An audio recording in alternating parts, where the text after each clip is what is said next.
guys, this is actually a package video, but I just want to make a point of it first. So, you know, I love Transformers. There's the G1 box set in the tin there. Seasons 1 to 3. I love the original Transformers because that's what I grew up on.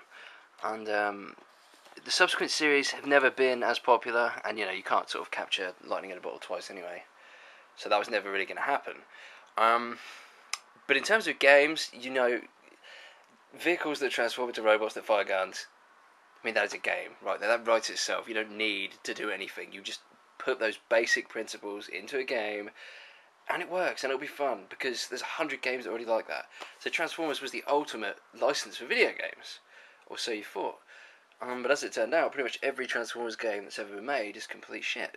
And sadly that goes for this one here, which is the PS2 Transformers made by Takara. Basically, it plays like Dynasty Warriors, right? And I don't like Dynasty Warriors, but I thought, you know what, I'll put up with it if it's Transformers. And it turns out when you actually play this, it plays like the most busted, broken, messed up version of Dynasty Warriors you could ever imagine. Honestly, it's barely even a game. It's more a collection of sounds and noises that will make you reminisce about your childhood. And you know what, for those sound and noises, I was willing to pay the price, and I imported this for my PSX.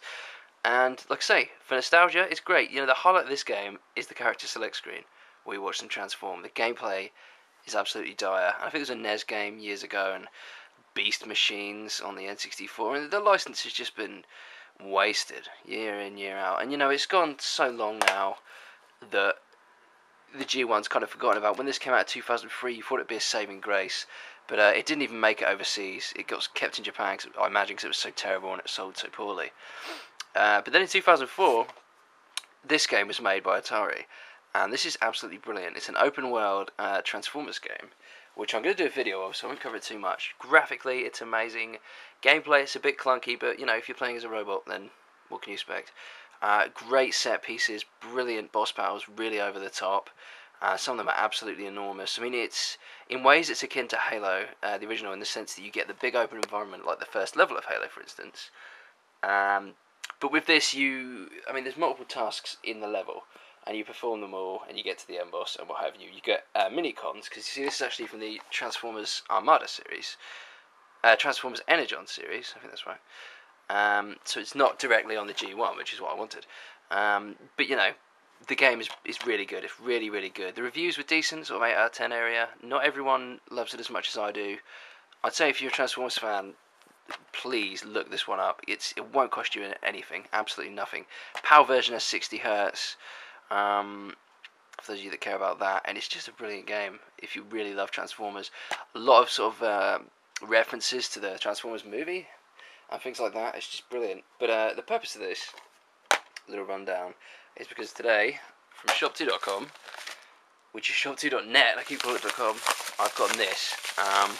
And you guys probably guessed this from one of my previous videos, and that is Transformers War for Cybertron. Now, straight off the bat, I'm going to say that artwork's kind of pants, but this game's been getting really good reviews. It looks freaking amazing. The multiplayer demo is really good, and yeah, I'm just so excited about another good Transformers game. And what's even better about this is, it doesn't rely on a series, so it's not bound to any fiction. It can create its own, and that's exactly what they have done. In the vein of the G1 Transformers, this actually is a prequel to that sort of series. Timeline-wise, and you know, the Transformers look like a modern-day version of G1 would, and not in the sense that they did in the movies, because those were absolutely terrible. I guess I'm swearing here, but yeah. But what's cool about this, I think, is from shop2.com, it's a pre-order bonus, which, you know what, on the website looked a hell of a lot bigger. So here we go. There's nothing else there. Transformers War for Cybertron Starscream figure, not for resale. This is kind of beaten up. So let's see if we can pop this one open, and quite literally have a look at my new toy. Oh no! Oh yes, I thought you had to build it for a second there. Yeah, so, you know what, that's, at least it's free, yeah? I don't want to pay for this. Let me just open this. Good grief. I want to stay sharp. They're doing pre-order bonuses in other places, but today's Thursday and I wanted to get it a day early, so it's the right thing to do. So that's Starscream.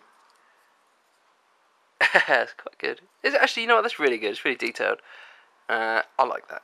I do like that. I hope that's his character design in the game, because that's really pretty much what it was in the original Transformers. So I'm going to go ahead and transform that, and we'll be right back. So there it is, properly transformed. It turns out they're instructions. You know, ages 5+. So I had to use the instructions. What does that say? That looks kind of cool, really.